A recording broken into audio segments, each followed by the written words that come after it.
السلام علیکم.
إن الحمد لله نحمده ونستعينه ونستغفره ونؤمن به ونتوكل عليه ونعوذ بالله من شرور أنفسنا ومن سيئات أعمالنا من يهده الله فلا مضل له ومن يضلل فلا هادي له وأشهد أن لا إله إلا الله وحده لا شريك له وأشهد أن محمدا عبده ورسوله أما بعد فإن خير الحديث كتاب الله وخير الهدي هدي محمد صلى الله عليه وسلم وشر الأمور محدثاتها وكل محدثة بدعة وكل بدعة ضلالة وكل ضلالة في النار. أعوذ بالله من الشيطان الرجيم. بسم الله الرحمن الرحيم. قاف والقرآن المجيد بل عجبوا أن جاءهم منذر منهم فقال الكافرون هذا شيء عجيب أإذا متنا وكنا ترابا ذلك رجع بعيد قد علمنا ما تنقص الأرض منهم وعندنا كتاب حفيظ بل كذبوا بالحق لما جاءهم فهم في أمر مريج أفلم ينظروا إلى السماء فوقهم كيف بنيناها وزيناها وما لها من فروج والأرض مددناها وألقينا فيها رواسي وأنبتنا فيها من كل زوج بهيج تبصرة وذكرى لكل عبد منيب ونزلنا من السماء ماء مباركا فأنبتنا به جنات وحب الحصيد والنخل باسقات لها طلع نضيد رزقا للعباد وأحيينا به بلدة ميتا كذلك الخروج كذبت قبلهم قوم نوح وأصحاب الرس وثمود وعاد وفرعون وإخوان لوط وأصحاب الأيكة وقوم تبع كل كذب الرسل فحق وعيد أفعينا بالخلق الأول بل هم في لبس من خلق جديد. قال الله تعالى في القرآن المجيد والفرقان الحميد. أعوذ بالله السميع العليم من الشيطان الرجيم. بسم الله الرحمن الرحيم. استغفروا ربكم إنه كان غفارا يرسل السماء عليكم مدرارا ويمددكم بأموال وبنين. تمام تعریفیں اللہ رب العالمین کے لیے جو تمام جہانوں کا یک و تنہا خالق و مالک ہے، اور بے شمار درود و سلام اللہ کے آخری نبی حضرت محمد صلی اللہ علیہ وسلم کو۔ معزز حاضرین، اللہ رب العالمین نے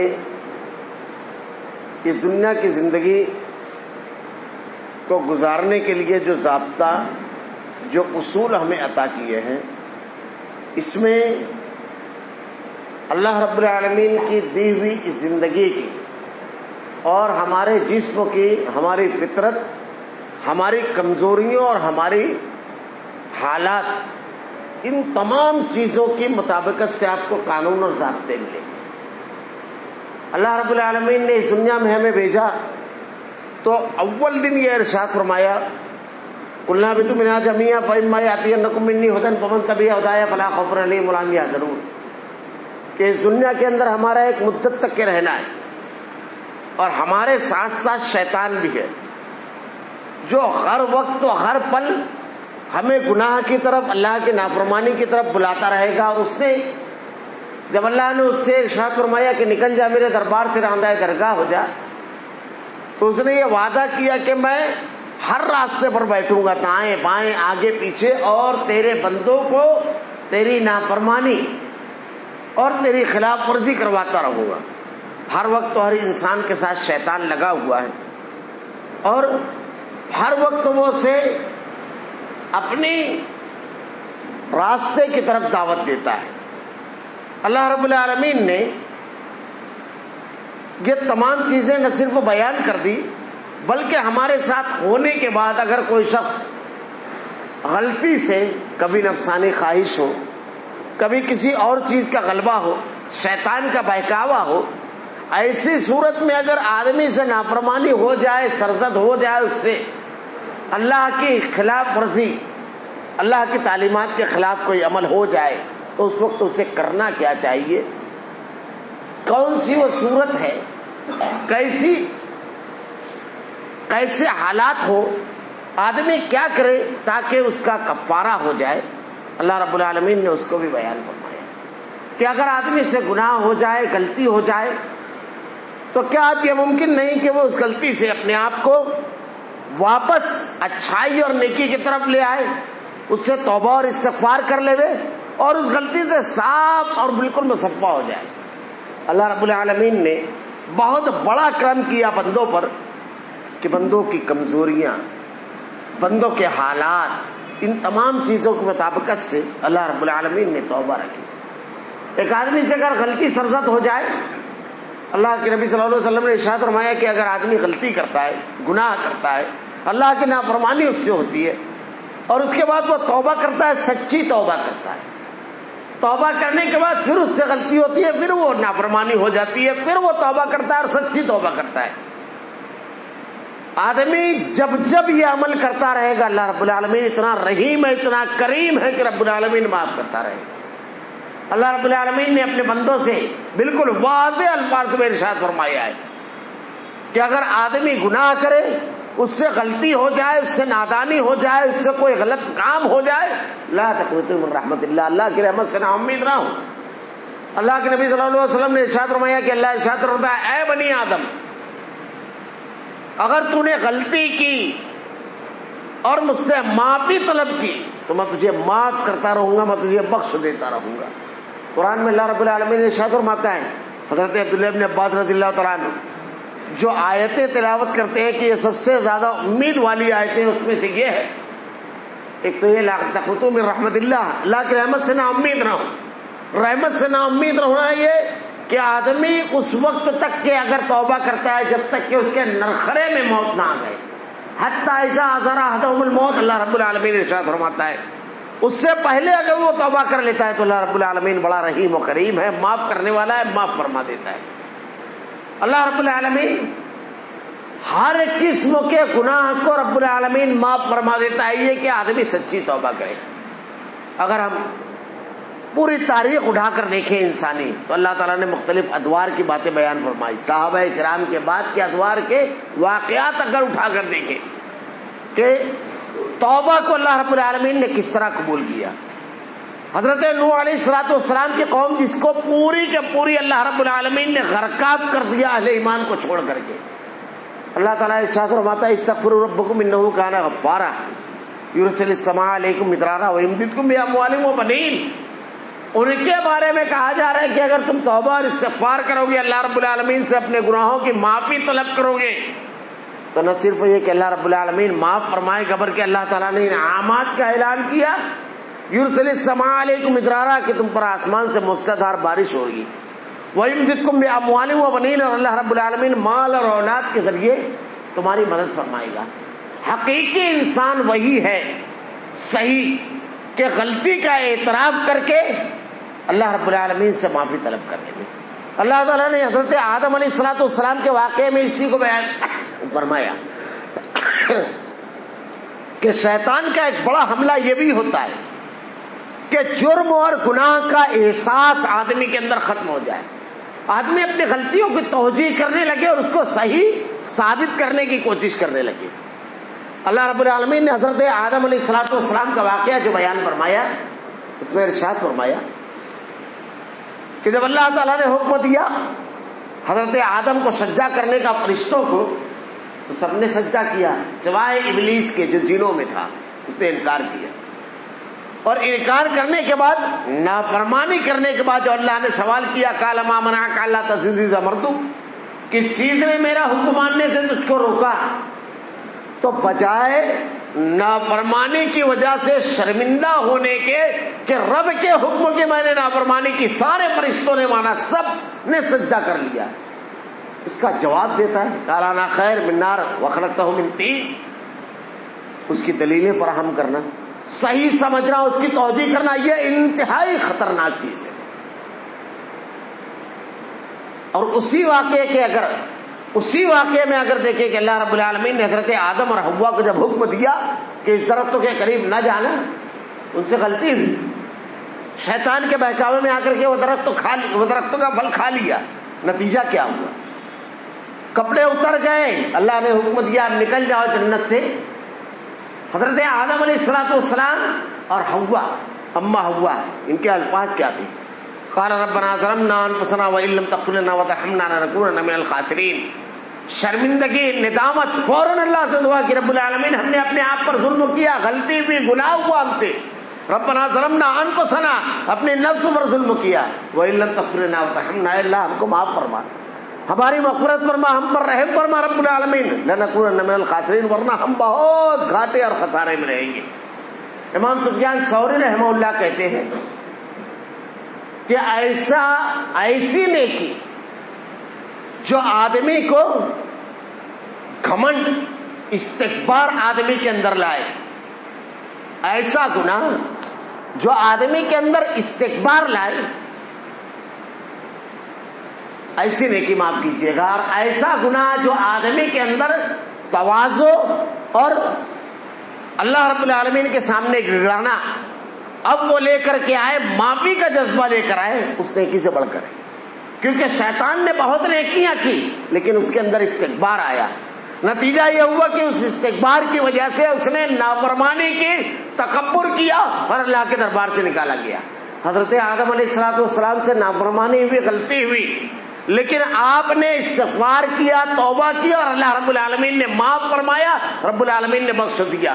تو اگر آدمی کے اندر یہ ہے کہ احساس گناہ باقی ہے، غلطی کا اعتراف ہے، اللہ رب العالمین کی نافرمانی اس نے کی ہے، کتنا بڑا غلط کام کیا، اس کا اگر اس کے اندر احساس موجود ہے، سمجھ لیجیے وہ کامیاب ہے. اعتراف سب سے اہم چیز ہے اور شیطان اسی کو ختم کرتا ہے. اور اللہ رب العالمین یہی ارشاد فرماتا ہے کہ اگر اے بنی آدم تم اگر خطا کرتے ہو، تم اگر غلطیاں کرتے ہو، تو مجھ سے استغفار طلب کرو. اللہ کے نبی صلی اللہ علیہ وسلم کی زندگی کے واقعات، اللہ کے نبی نے ارشاد فرمایا، بڑا مشہور واقعہ ہے. 99 قتل کیا ایک شخص نے بنی اسرائیل میں، 99 قتل کرنے کے بعد ایک زاہد کے پاس جا کر کے پوچھتا ہے کہ وہ بہت بڑا مجرم، کیونکہ اللہ رب العالمین نے جو ہمارا نفس بنایا ہے، 3 نفس ہے، نفس امارہ، نفس لوامہ اور نفس مطمئنہ. نفس امارہ جو ہے آدمی کو برائی کی طرف ابھارتا رہتا ہے، اللوامہ اور مطمئنہ جو ہے ایک کو ضمیر کہہ سکتے ہیں، اور ایک جو ہے وہ نیکی کی طرف دعوت دیتا ہے. تو نفس آدمی کا جو ہے بہرحال کچوکے لگاتا ہے. اسے احساس ہوا اتنی غلطی، اتنا گناہ، اب اگر میں موت ہوئی تو اللہ رب العالمین کے سامنے کیسے کھڑا ہوں گا اور کیسے اپنی غلطیوں کا اور اپنے ان گناہوں کا، جرائم کا جواب دوں گا. اس احساس میں کسی شخص کے پاس لے کر گیا. جب وہ ایک زاہد کے پاس گیا اور جا کر پوچھا تو وہ زاہد کہتا ہے تیری توبہ اتنے گناہ کے بعد، اتنی نافرمانی کے بعد، 99 لوگوں کا قتل معمولی جرم ہے. وہ اللہ کی رحمت نہیں جانتا تھا. جب اس نے یہ سنا، چونکہ قاتل تھا پیشہ ور، اپنی مخالفت برداشت نہیں کرتا تھا، آنا بے پناہ تھی اس کے اندر، فوراً اس کو بھی مار دیا، اس کو بھی قتل کر دیا. اور اس کے بعد لوگوں سے پوچھا تو لوگوں نے کہا فلاں عالم کے پاس جا، وہ صحیح رہنمائی کرے گا. جب اس عالم کے پاس وہ گیا تو اس عالم نے کہا تو اللہ کی رحمت سے نا امید ہوتا ہے. وہ اتنا کریم ہے، وہ اتنا رحیم ہے اپنے بندوں کے لیے کہ اپنے سر کو جھکا، اپنے ہاتھوں کو اٹھا، اپنی آنکھوں سے اشک کو بہا، ندامت کا اظہار کر، اس سے گڑگڑا بلبلا، وہ ہاتھوں کو خالی نہیں لوٹاتا ہے، معاف کر دے گا، وہ بڑا غفور رحیم ہے. اور اللہ کے نبی صلی اللہ علیہ وسلم نے ارشاد بھی فرمایا ہے بندہ جب اللہ کی جناب میں اپنے ہاتھ کو اٹھاتا ہے تو اللہ کو بڑی حیا، بڑی شرم آتی ہے کہ اس کے ہاتھوں کو خالی لوٹائے. ایک مرتبہ آدمی گناہ کا اعتراف تو کرے لیکن حقیقی اعتراف ہونا چاہیے. جب آدمی کے دل میں اعتراف گناہ کا حقیقی ہوتا ہے، جب وہ یہ جانتا ہے، وہ یہ مانتا ہے کہ میں مجرم ہوں، میں گنہگار ہوں، اور میرا معاف کرنے والا ایک رب ہے، بخش دینے والا ایک رب ہے، تب آنکھیں اشک بار ہوتی ہے، تب اعتراف گناہ ہوتا ہے، تب کھل کر کے کہتا ہے رحیم و کریم رب، میں نے جرم کیا، میں نے غلطی کی رب العالمین، لیکن تیرا وعدہ ہے کہ تیری رحمت تیرے غضب پر غالب ہے رب العالمین، مجھے بخش دے. چند قطرے آنسو، وہ رویا، اللہ کی جناب میں توبہ کیا. انہوں نے کہا کہ اب ان لوگوں کے درمیان نہ رہنا جہاں جرم کر کے احساس جرم ختم ہو جائے، گناہ کا احساس ختم ہو جائے. اللہ کے نبی صلی اللہ علیہ وسلم نے بھی ارشاد فرمایا ہے صحبت بڑے اثرات ڈالتی ہے انسان کے اوپر. برے لوگوں کی صحبت میں رہنا، قرآن میں بیان فرمایا ایسی کسی مجلس میں اگر آپ بیٹھے ہو جہاں بے دینی کی باتیں چل رہی ہے تو آپ اٹھ جائیے، وہاں سے خاموش رہیے، اٹھ جائیے اس مجلس سے. ایسی اگر مجلس بھی ہو تو، ایسے اگر افراد ہو تو اس کے اثرات ہوتے ہیں، اور ہم تو انسان ہیں. ماحول کی تبدیلی کے اثرات ہم سے بہت اونچا طبقہ صحابہ کرام میں آپ کو ملے گا. یہ حضرت حنظلہ ایک مرتبہ بازار میں کہتے ہیں حنظلہ منافق ہو گیا، حنظلہ منافق ہو گیا. لوگوں نے دریافت تو کیا تو کہا اللہ کے نبی کے پاس جو کیفیت رہتی ہے عام حالات میں، مسجد میں جو رہتی ہے، بازار میں جب جاؤ، اہل و عیال میں جب جاؤ، لوگوں کے درمیان وہ کیفیت نہیں رہتی ہے. کہا ہمارا بھی یہی معاملہ ہے. اللہ کے نبی سے جا کر کے ارشاد فرمایا تو اللہ کے نبی صلی اللہ علیہ وسلم نے کہا کہ اگر وہی کیفیت ہو تو بازاروں میں فرشتے تم کو مصافحہ کریں گے. آدمی قبول کرتا ہے، اسی لیے اچھے اور صالح لوگوں کی کیفیت میں بیٹھنا چاہیے، اس مجلس میں بیٹھنا چاہیے جہاں کچھ نہ کچھ دینی گفتگو کو. اللہ تعالیٰ نے ارشاد فرمایا، اللہ کے نبی نے ارشاد فرمایا نصیحت کرو، نصیحت تمہارے لیے مفید اور فائدہ مند ہے، اس کے اثرات ہوتے ہیں. اللہ کے نبی نے ارشاد فرمایا اگر تم عطار کے پاس بیٹھو گے تو اس کے عطر کی خوشبو تمہارے ذہن و دماغ کو اور کپڑوں کو معطر کر دے گی. اور لوہار کے پاس اگر بیٹھو گے تو کچھ نہ کرو، صرف بیٹھے رہو اس کے پاس، اس کے آگ سے اٹھنے والا دھواں تمہارے چہرے اور کپڑوں کو کالا کر دے گا، اس کی چنگاری تمہارے کپڑوں میں سوراخ کر دے گی آگ سے. کچھ نہ کرو. تو یہ بے جان چیزیں بھی صحبت کے اثرات ڈالتی ہے. اگر ایک آدمی نیکوکار لوگوں کی مجلس میں بیٹھتا ہے، اپنے اوقات کو ایسے لوگوں کے ساتھ لگاتا ہے جو دین کی گفتگو کرتے ہیں، دینی مجلس ہوتی ہے. اللہ کے نبی نے ارشاد فرمایا کہ ایسی کوئی مجلس ہوتی ہے جہاں پر اللہ کا تذکرہ ہو، اس کے رسول کا تذکرہ ہو، اللہ کے احکامات بیان کیے جا رہے ہیں، ایسی گفتگو ہو رہی ہے تو اللہ رب العالمین اس مجلس کا تذکرہ اس سے بہت زیادہ اونچی مجلس میں، یعنی اپنی مجلس فرشتوں کے درمیان کرتا ہے کہ میرے فلاں فلاں بندے بیٹھے ہوئے ہیں فلاں فلاں مقام پر اور ان لوگوں میں یہ تذکرہ چل رہا ہے. اللہ رب العالمین اس کا تذکرہ فرماتا ہے. خیر، اس کو اللہ حکم دیا عالم نے کہ جا آپ نیکوکار میں. پھر واقعہ اب آپ نے بارہا سنا ہوگا کہ اچانک اس کی موت آ گئی. اس نے توبہ کی تھی، اس نے اپنے گناہوں کا اعتراف کیا تھا، اس نے رب کے سامنے اپنے سر کو جھکایا تھا, مانا تھا کہ اس سے غلطی ہوئی. اللہ رب العالمین نے کیا رحم فرمایا. فرشتے جب روح قبض کرنے کے لیے آتے ہیں تو مجرم اور گنہگار کی روح جب قبض کرنے آتے ہیں تو قرآن میں اللہ تعالیٰ ارشاد فرماتا ہے کہ اس کے جوڑوں اور پٹھوں پر مارتے ہیں فرشتے مجرم کو.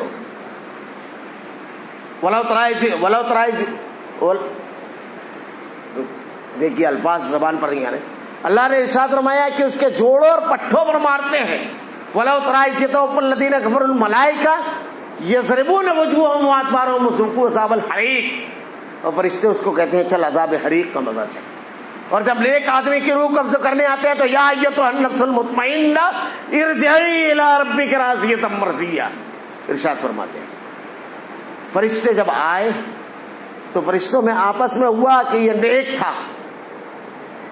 ان فرشتوں نے کہا نہیں یہ بد تھا, یہ مجرم کی زندگی پوری گزارا ہے. اللہ رب العالمین کے جناب میں جب مقدمہ لے کر گئے, اللہ رب العالمین نے ارشاد فرمایا زمین ناپی جائے, اگر نیک لوگوں کی طرف کی زمین کم نکلی تو اس کا انجام اس کے مطابق. جب ناپی گئی تو ایک بالشت زمین اس طرف کی کم تھی صرف. یہ اللہ رب العالمین کا رحم تھا. اللہ کے نبی نے ارشاد فرمایا اسی کو کہ آدمی زندگی بھر برائی اور گناہ کے کام کرتا رہتا ہے, ایک بالشت موت آ جاتی ہے اور اللہ رب العالمین اس کو غالب کر دیتا ہے. جو اس کا اصل و کردار رہتا ہے اس کے اوپر اس کو واضح اور بالکل صاف کر دیتا ہے. اللہ رب العالمین نے اس کو بخش دیا, معاف کر دیا. اللہ کے نبی صلی اللہ علیہ وسلم کے دور کے واقعات ہم اٹھا کر دیکھیں. حضرت ابی بن کعب, مرارہ بن ربیع, ہلال بن امیہ, اللہ نے قرآن میں تذکرہ کیا وعلی الثلاثۃ الذین خلفوا حتی اذا ضاقت علیہم الارض بما رحبت. وہ تین لوگ زمین جن پر کشادگی کے باوجود تنگ ہو گئی. غزوہ تبوک کے موقع پر اللہ کے نبی صلی اللہ علیہ وسلم نے جب غزوے میں جانے کے لیے ارشاد فرمایا تو سب لوگ نکلے, صرف منافقین یا بوڑھے معذور لوگ اس غزوے میں نہیں نکلے. یہ بڑا ہی صبر و آزما سفر تھا, کیونکہ کہے سالی سے گزر کر کے مسلمان یہاں پہنچے تھے اور پھل درختوں میں آ گئے تھے.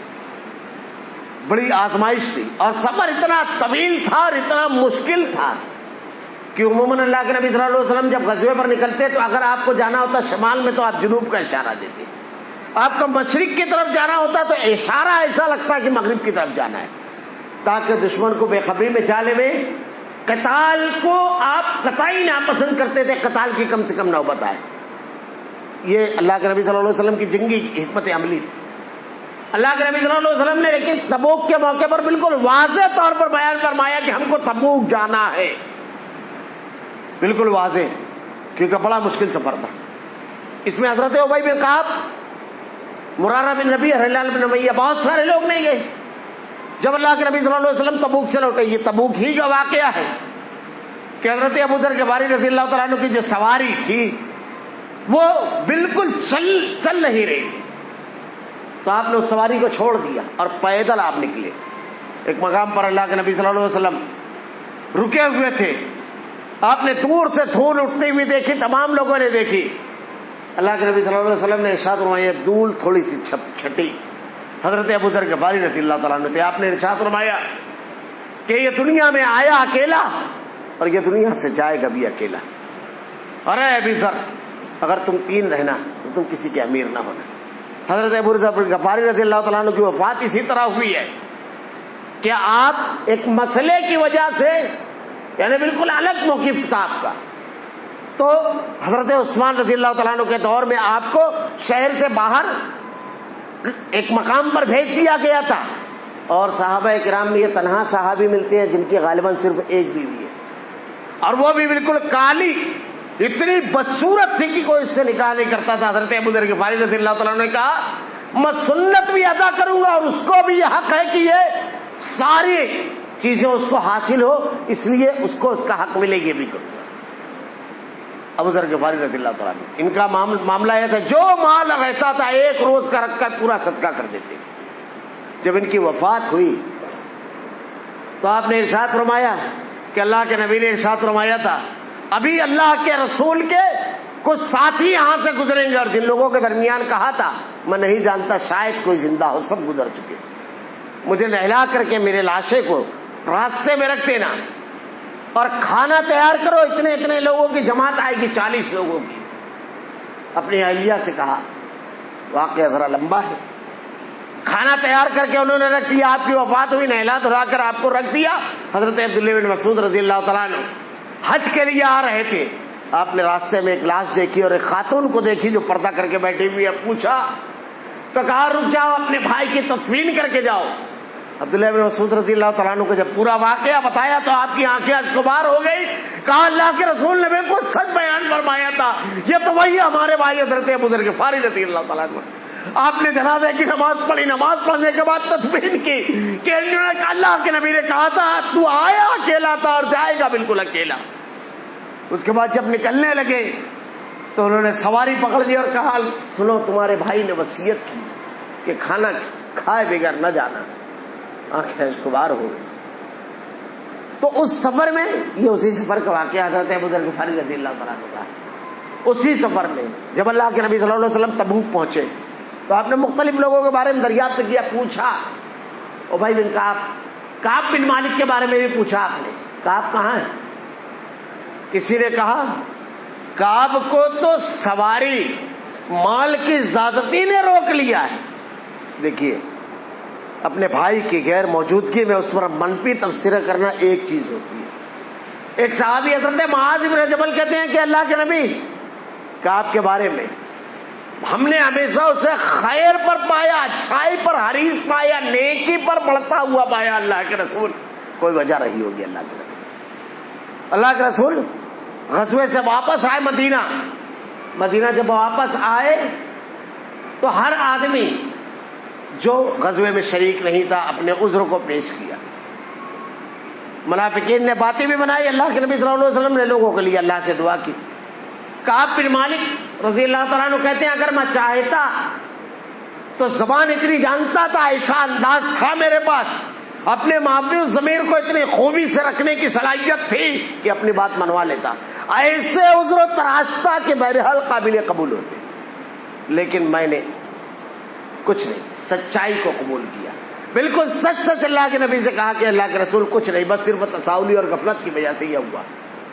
میرے پاس سواری بھی تھی، سامان سفر بھی تھا، توانا اور تندرست بھی تھا، کوئی بات نہیں تھی، بس روزانہ سوچتا کہ کل نکلوں گا جا کر کے لشکر سے مل لوں گا، کل نکلوں گا جا کر کے لشکر سے مل لوں گا، کوئی عذر نہیں تھا اللہ کے نبی نہیں جانے کا۔ یہ بڑی اہم چیز ہوتی ہے۔ ایک آدمی اگر غلطی اور گناہ کرتا ہے اور اس کو یہ اعتراف ہوتا ہے نہیں یہ چیز مجھ سے غلط ہو گئی، بس وہ کامیاب ہو گیا، وہ کامیاب ہو گیا۔ اس نے اپنے غلطی کا نہیں میں نے جھوٹ کہہ دیا، نہیں میں نے واقعی سامنے والے کے ساتھ ظلم کر دیا، نہیں واقعی میں نے غلط بیانی سے کام لے لیا، واقعی میں نے سامنے والے کا مال غصب کر دیا، واقعی میں نے سامنے والے کی تذلیل اور بے عزتی کر دی۔ اگر یہ آدمی کے دل میں احساس ہو بس وہ کامیاب ہو گیا، کیونکہ بیماری کو اگر آدمی بیماری سمجھے گا تو علاج ممکن ہے، اور اگر بیماری کو آدمی بیماری نہ سمجھے تو علاج بھی نہیں ہو سکتا ہے، موت ہو جاتی ہے۔ اس لیے برائی، گناہ، نافرمانی، کسی کو اذیت پہنچانا، اس کا اگر آدمی کو اعتراف ہو جائے تو وہ کامیاب، ورنہ اللہ کے نبی صلی اللہ علیہ وسلم کی بڑی مشہور حدیث ہے۔ ویسا بھی توبہ کی قسمیں ہیں، ایک تو یہ توبہ ہے، وہ اس کی تفصیل آگے بیان کروں گا کہ گناہ اور غلطی کا معاملات کا جو ہے تو معاملات کو صاف کرنا۔ اللہ کے نبی نے کہا صحابہ کرام سے پوچھا مفلس کون ہے جانتے ہو؟ کہا اللہ کے رسول جس کے پاس کوئی مال نہیں ہو۔ کہا نہیں، مفلس وہ نہیں ہے، مفلس صحیح میں سچ مچ وہ ہے قیامت کو روز جب اللہ کے جناب میں وہ کھڑا ہوگا تو نیکیوں کا پہاڑ ہوگا اس کے پاس، نوافل ہوگی، فرائض ہوں گے، سنن ہوگے، سب عمرہ ہوگا، حج ہوگا، سب ہوگا، خوب نیکیاں ہوں، لیکن جب اللہ کے جناب میں کھڑا ہوگا تو بندے اللہ کی جناب میں آ کر کہیں گے رب العالمین اس نے میرا حق مارا تھا، دینے کے لیے وہاں پر پیسہ تو ہوگا نہیں، دینار و درہم ہوگا نہیں، بھائی اور بہن آئیں گے، کہا ترکے کا حساب ایسے کیا کہ سارا مال اسی کے حصے میں چلا گیا، مارکیٹ کا قرضہ ہم پر چڑھا دیا، ترکے کا ایسا حساب، ایسی جائیدادیں ہم کو دی جو پھنسی ہوئی تھی، ساری صاف جائیدادیں اس نے رکھ لی. ہم حساب کرتے ہیں تو سمجھتے ہیں کہ اللہ رب العالمین سے چھپا لے جائے گی. وہ لطیف اور خبیر باریک بین ہے. اب قیامت کو جب اللہ کے جناب میں کھڑے ہوں گے تو دینے کے لیے مال و دولت نہیں ہوگا، اللہ تعالیٰ نیکیاں دے دے گا. کوئی آئے گا کہے گا اللہ اس نے گالی دی، کوئی آئے گا اللہ اس نے بے عزت کیا، کوئی آئے گا اللہ اس نے مجھ کو لوگوں کے سامنے رسوا کیا، ظلم کیا میرے اوپر. الگ الگ طریقہ کار ہوگا، قطار لگی ہوگی، لوگ نیکیاں لیتے جائیں گے. ایک وقت تو ایسا ہے کہ نیکیاں ختم ہو جائیں گی. اب اللہ رب العالمین لوگوں کے گناہ اس کے اوپر ڈالنا شروع کر دیں گے، حتیٰ کہ ایسا موڑ آئے گا کہ وہ گناہ کے پہاڑ لے کر کے کھڑا ہوگا. یہ مفلس آدمی ہوگا. یہ کون لوگ ہوں گے؟ جن کے اندر احساس ندامت نہیں ہے.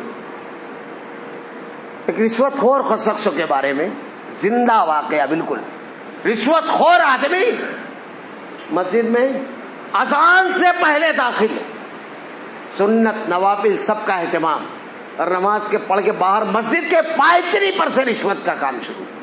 کہا یہ سجدے اسی کے لیے کر کے آئے، استغفر اللہ ثم استغفر اللہ. احساس اگر نہ ہو آدمی ناکام ہو جاتا ہے. حضرت ابی بن کعب نے آ کر کے کہا، کعب بن مالک نے کہ اللہ کے نبی کوئی توجیہ نہیں کرتا، میری تصوری اور غفلت کی وجہ سے ہوا. یہ احساس اگر آدمی کے دل میں ہو جاتا ہے، بس یہی احساس بندگی کے معراج ہے. آدمی اپنی غلطیوں کا اعتراف، اپنا صحیح تجزیہ کر لے. یہ اللہ کے نبی صلی اللہ علیہ وسلم نے کہا ٹھیک ہے جاؤ. آپ کے ساتھ دو لوگ اور تھے، مرارہ بن نبی، ہلال بن امیہ. وہ کہتے ہیں کہ کچھ لوگوں نے کہا کہ کچھ توجیہ کر لیتے، کچھ صفائی دیتے تھے، چھٹکارا مل جاتا. کہا نہیں. اللہ کے نبی نے کہا تمام لوگ ان سے بات چیت بند کر دیں، بائیکاٹ کر دے ہوئے تمام لوگ. 40 دن یہ کیفیت میں گزرے. حضرت کعب کہتے ہیں کہ مدینہ کی وہ گلیاں جہاں ہر چوراہے، ہر موڑ پر، ہر نکڑ پر میرے تعلق کے لوگ تھے، اجنبی ہو گئی تھی میرے لیے. کوئی میری طرف دیکھتا نہیں، میں سلام کرتا تو اللہ کے نبی صلی اللہ علیہ وسلم رخ نہیں کرتے. میں جب نماز پڑھتا تو میری طرف دیکھیے، میں کنکھیوں سے دیکھتا. ایک روز برداشت نہیں ہوا، اپنے بھائی ابی قتادہ جو میرا بچپن کے دوست اور ساتھ بھائی تھے، دیوار پھاند کر کے ان کے باغ میں گیا اور کہا اللہ کی قسم میں منافق نہیں ہوں، میں اللہ سے اور اس کے رسول سے محبت کرتا ہوں، اللہ کی قسم کھا کر کہتا ہوں. کیوں تمہارا رویہ میرے ساتھ ایسا ہے؟ صرف اتنا جملہ انہوں نے کہا، اللہ بہتر جانتا ہے اور اس کا رسول. بس صرف اتنا جملہ کہا تمہارے معاملے میں، لیکن کوئی گفتگو نہیں. ذرا تصور کیجیے اس سماج اور معاشرے کا. آج ہمارے یہاں محبتیں اور دشمنیاں، پیمانے الگ ہو گئے ہیں. وہاں پیمانہ اللہ کا کلام، نبی کا فرمان تھا. بچپن کا دوست، سب سے قریبی دوست تو ایک ہی رہتا ہے آدمی کا. تعلقات بے شمار لوگ گزرے تھے، جس سے راز و نیاز بیان کرتا ہے، درد و غم سب ہر جگہ جو ساتھ کھڑا ہوتا ہے. لیکن انہوں نے کہا، اللہ کے نبی نے منع کیا، سارے تعلقات ٹوٹ گئے. کہتے ہیں کہ 40ویں دن اتنا بڑا حادثہ ہوا کہ بازار میں ایک آدمی اعلان کر رہا تھا کہ کون ہے کعب، غسان کا بادشاہ جبلہ ابن الہم کا لیٹر لے کر آیا ہوں میں بادشاہ کا. لا کر لیٹر دیتا ہے، کہتا ہے یہ لو لیٹر. اور جب میں نے لیٹر پڑھا تو کہا کہ تمہارے ساتھ تو اجنبیوں کا معاملہ کیا جا رہا ہے اور تم بڑے ہی باعزت اور بامقام، اونچا مقام رکھنے والے ہو، آ جاؤ ہمارے یہاں. زیادتی ہو رہی ہے.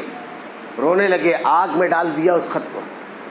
50ویں دن، 40 دن بعد اللہ کے نبی نے کہا کہ بیویوں کو الگ کر دیا جائے. اس سے کہ کیا طلاق دے دیا جائے؟ کہا نہیں. بیویاں الگ ہو گئی. مرارہ بن نبی کی اہلیہ آئی اور آگے کہتی ہے کہ اللہ کے نبی میرے شوہر تو بزرگ ہیں، اور جب سے یہ حالت ہوئی ہے تو سوائے رونے کے کوئی کام نہیں ہے، سوائے اللہ رب العالمین سے معافی استغفار طلب کرنے کے کوئی کام نہیں ہے. اب وہ تو اپنا کام بھی نہیں کر پا رہے ہیں. اللہ کے نبی مجھ کو اجازت دیجیے. کہا ٹھیک ہے، تجھ کو اجازت ہے. بیویوں نے تعلقات توڑ دیا. آج ہمارے یہاں کیا ہوتا ہے؟ ہمارے یہاں کیا تعلقات ہم دین کی بنیاد پر، سچائی اور حق کی بنیاد پر رکھتے ہیں؟ نہ. ہم کیوں اس جھنجٹ میں پڑے کہ ان سے اپنا تعلق خراب کریں؟ الحب فی اللہ والبغض فی اللہ، محبت اللہ کے لیے، دشمنی اللہ کے لیے.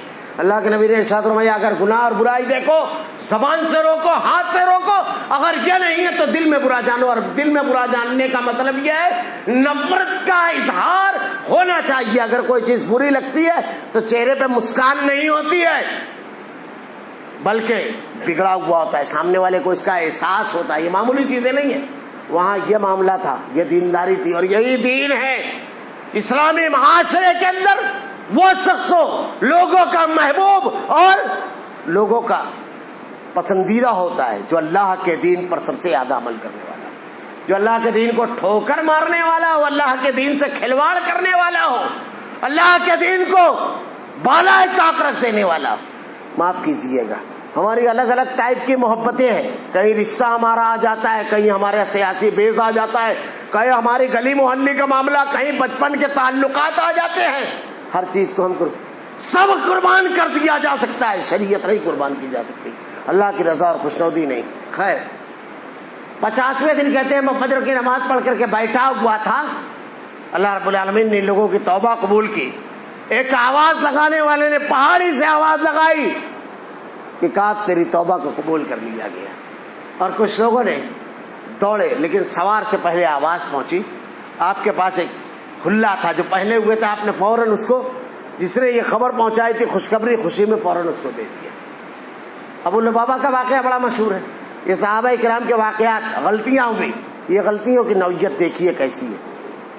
آگے بھی واقعات ہیں. ابو لبابہ، ان کو بنو قریظہ اللہ کے نبی نے بھیجا. بنو قریظہ جب گئے تو یہودیوں نے پوچھا کیا ہوگا، صرف انگلی لگا دی. احساس ہو گیا بہت بڑی غلطی ہوگی. اللہ کے نبی کیا کرنے والے، راز پاش ہو گئی. آ کر اپنے آپ کو مسجد نبی کے ستون سے باندھ لی. توبہ اور استغفار مسلسل کر رہے تھے. 10 دن بعد ان کی توبہ قبول ہوئی. اللہ کے نبی نے ارشاد فرمایا، آپ نے خود آ کر کے اپنے ہاتھوں سے کھولا، کہا میرے پاس آ جاتے تو میں تمہارے لیے دعا کر لیتا، لیکن اب تم نے خود یہ تجویز کر لی. غلطی ہوئی، اب کوئی توجہ. یہ حضرت معاذ اسلمی صحابی ہیں، زنا ہوا. اللہ کے نبی صلی اللہ علیہ وسلم سے زنا کی سزا کیا ہے جہنم میں. اللہ کے نبی نے ارشاد فرمایا کہ زانی مرد ہو اور زانی عورتیں جو ہیں، ان لوگوں کو ایک ساتھ سے یہ دیکھا کہ بالکل برہنا ہے اور آگ کا تنور ہے اور نیچے سے آگ جل رہی اور چیخ رہے اور چلا رہے. جہنم کا ہولناک عذاب کتنا ہولناک ہے. ایسی خواتین کو دیکھا جو اپنے مردوں کے لائمے میں ایسے مردوں سے تعلقات قائم کرتی تھی جو ان کے لیے جائز نہیں. ان کے سینوں میں آنکھیں ہیں اور وہ زمین اور آسمان کے درمیان لٹکی ہوئی ہے، چیخ اور چلا رہی ہے. حضرت معاذ اسلمی رضی اللہ تعالیٰ عنہ گناہ ہوا، مجرم کی حیثیت سے اللہ کے جناب میں نہیں کھڑے ہو سکتے. اللہ کے نبی کے پاس آئے اور آگے کہتے ہیں اللہ کے رسول مجھ کو پاک کر دیجیے. روایتیں اٹھا کر دیکھیے. اللہ کے نبی نے کہا کس چیز سے، بیان فرمایا. اللہ کے نبی صلی اللہ علیہ وسلم نے ارشاد فرمایا صحابہ کرام سے جا کر کے ان کو رجم کر دیا. جب ان کو رجم کر دیا گیا تو ان کا خون ایک صحابی کے چھینٹا ایک صحابی کے ہاتھ پر آیا تو کہا ایک مجرم اور گنہگار کا خون آ گیا. اللہ کے نبی صلی اللہ علیہ وسلم نے ارشاد فرمایا اس کی توبہ کو اگر تمام لوگوں میں تقسیم کر دیا جائے تو اللہ رب العالمین سب کے مغفرت فرما دے گا. جنازے کی نماز کے لیے جب کھڑے ہوئے تو حضرت عمر رضی اللہ تعالیٰ عنہ ارشاد فرماتے ہیں اللہ کے نبی آپ؟ کہا ہاں. ایسا رویا، ایسا اللہ کے جناب میں توبہ کی، ایسا گناہ کا اعتراف کیا، مالک ایسا اس سے راضی ہوا رب العالمین کہ اگر سب لوگوں میں تقسیم کر دیا جائے تو اللہ سب کے مغفرت فرما دے گا. حضرت غامدیہ کا واقعہ، حضرت فضیل بن عیاض کا واقعات آپ اٹھا کر دیکھیے. فضیل بن عیاض ڈاکو تھے، تنہا ڈاکہ ڈالتے تھے، اکیلے ڈاکہ ڈالتے تھے.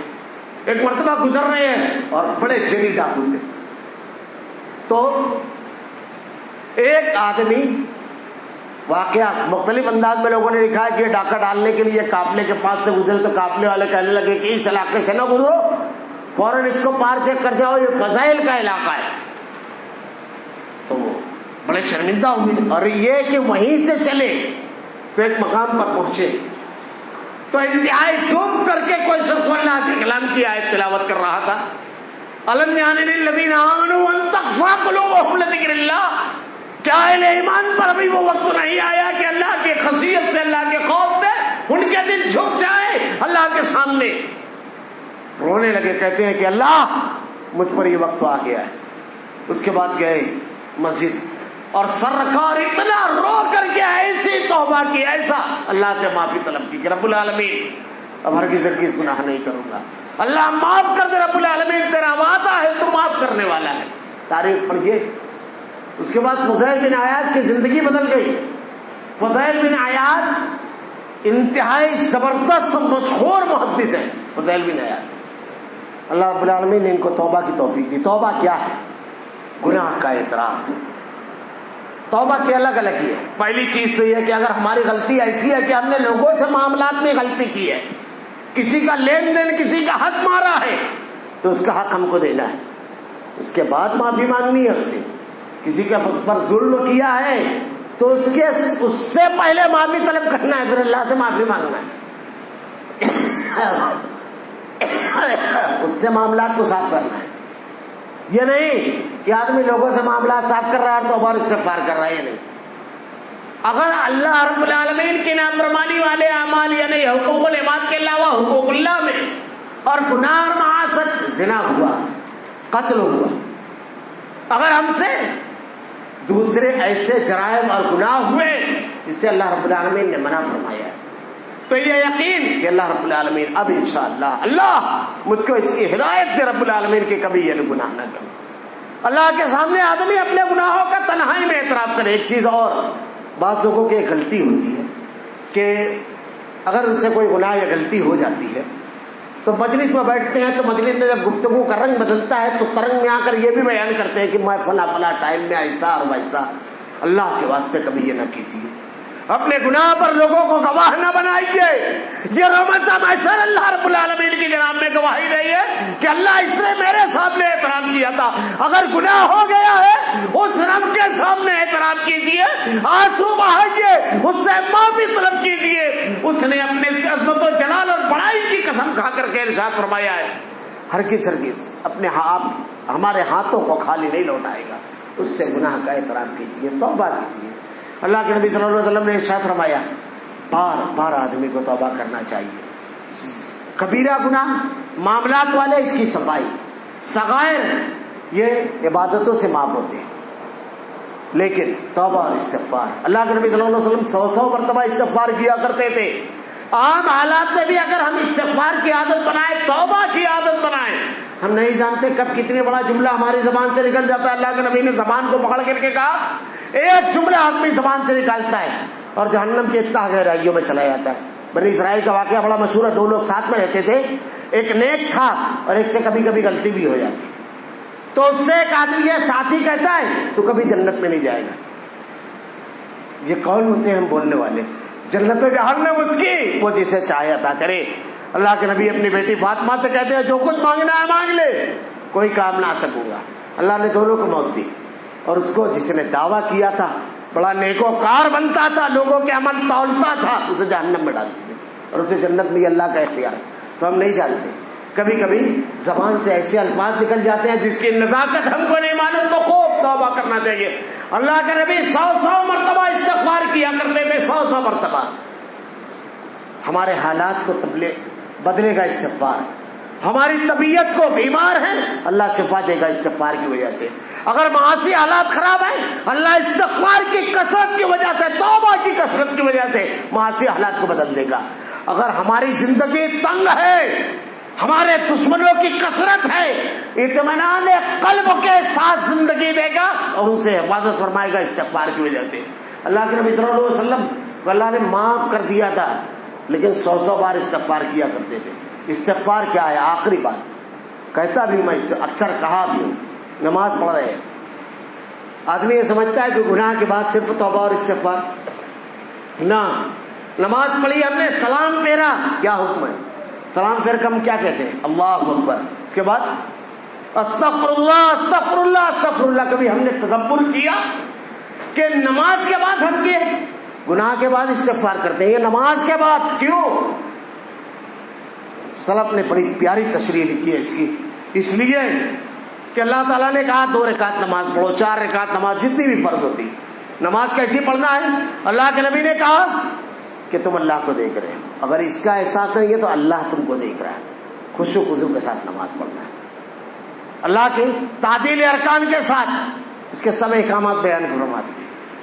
اب ہم نے نماز پڑھی، 4 رکعت نماز پڑھی ظہر کی، اب ہم نماز سے فارغ ہوئے، اللہ کی بڑائی بیان کر کے کہتے ہیں استغفر اللہ، اے اللہ 4 رکعت نماز تو پڑھی رب العالمین، فرض تو ادا ہوئی لیکن کہاں کہاں کوتاہی ہوئی ہے اللہ تو جانتا ہے، اور تو رحیم و کریم ہے رب العالمین، اب ان خامیوں کے ساتھ اس کو قبول فرما رب العالمین۔ استغفر اللہ استغفر اللہ استغفر اللہ آدمی کہتا ہے اے اللہ ان خامیوں کے ساتھ اس کو قبول فرما، یہ ہم روزہ رکھ رہے ہیں، استغفار کریں، اے اللہ دن ہم نے گزارا، اللہ کے نبی نے کہا دن گزار کر رات کو اگر توبہ کر لے، رات گزار کر اگر دن کو توبہ کر لے وہ کامیاب ہے۔ اسی لیے اللہ کے نبی نے کہا صبح اور شام استغفار پڑھو، اگر صبح آدمی پڑھ دیتا ہے سید الاستغفار اللہم انت ربی لا الہ الا انت خلقتنی وانا عبدک وانا علی عہدک ووعدک ما استطعت اعوذ بک من شر ما صنعت ابوء لک بنعمتک علی وابوء بذنبی فاغفر لی فانہ لا یغفر الذنوب الا انت۔ شام کو اگر شام تک کہ کبھی بھی اس کی وفات ہو جاتی ہے اللہ اس کو معاف کرے گا، وہ جنت میں جائے گا، بخش دے گا۔ شام کو پڑھ دے تو صبح معمول بنائیے، چلتے پھرتے ہماری زبانوں پر استغفار رہنا چاہیے۔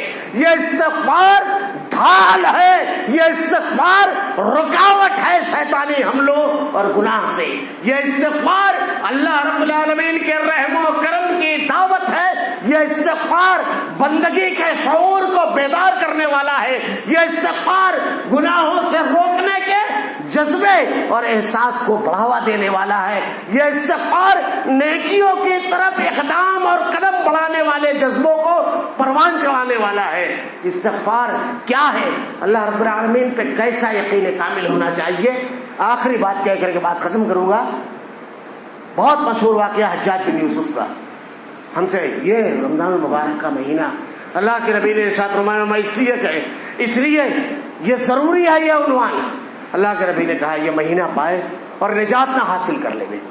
اللہ ہم کو توفیق دے رب العالمین، تیری جناب میں آنسو بہانے، گناہوں کا اعتراف کرنے، توبہ کرنے کی رب العالمین اور گناہوں سے رک جانے کی رب العالمین تو ہی ہدایت اور توفیق دینے والا ہے۔ حجاج بن یوسف 70 صحابہ کا قتل کیا، سعید بن مسیب صحابی جو ہے ان کو بھی شہید کیا۔ جب اس کا آخر وقت آیا تو وہ توبہ کر رہا تھا تو کسی نے کہا تو 70 صحابہ کا قاتل اب چلا توبہ کرنے؟ ہمارے یہاں لوگ کہتے ہیں نا، کبھی نہیں کہنا چاہیے۔ میں نے ابھی بنی اسرائیل والے واقعہ بیان کیا، اللہ نے اگر کسی کی توفیق تھی کوئی نیک ہو جائے، کوئی نیک کام کرے تو اس کے پیٹھے پیچھے اور منہ پر دونوں جگہ تعریف کرنا چاہیے کہ اللہ کا شکر ہے۔ خیر کسی نے کہا تو 70 صحابہ کا قاتل، حجاج بن یوسف نے کیا کہا تھا؟ اپنے ہاتھوں کو آسمان کی طرف اٹھایا اور کہا اللہ تیرے یہ بندے مجھ کو تیری رحمت سے نا امید کرتے ہیں، میں نا امید نہیں ہوں رب العالمین، میں مایوس نہیں۔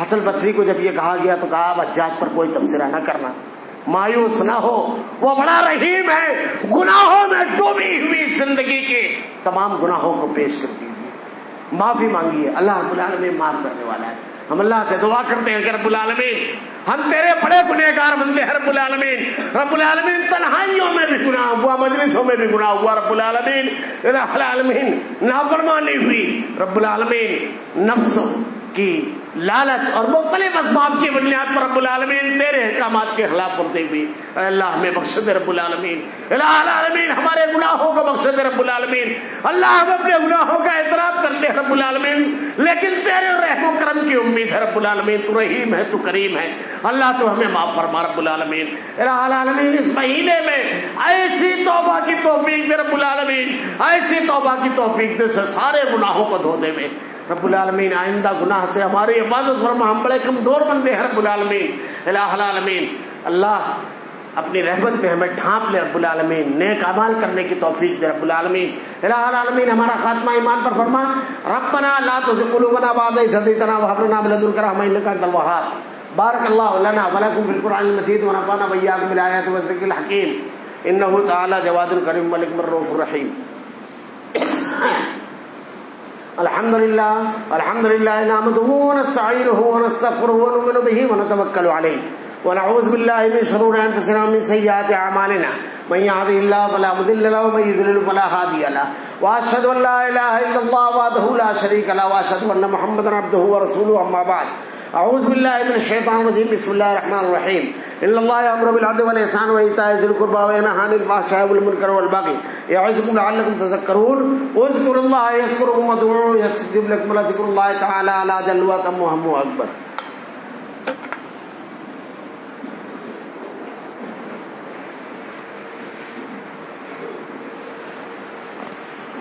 الله أكبر أشهد أن لا إله إلا الله أشهد أن محمدا رسول الله حي على الصلاة حي على الفلاح قد قامت الصلاة قد قامت الصلاة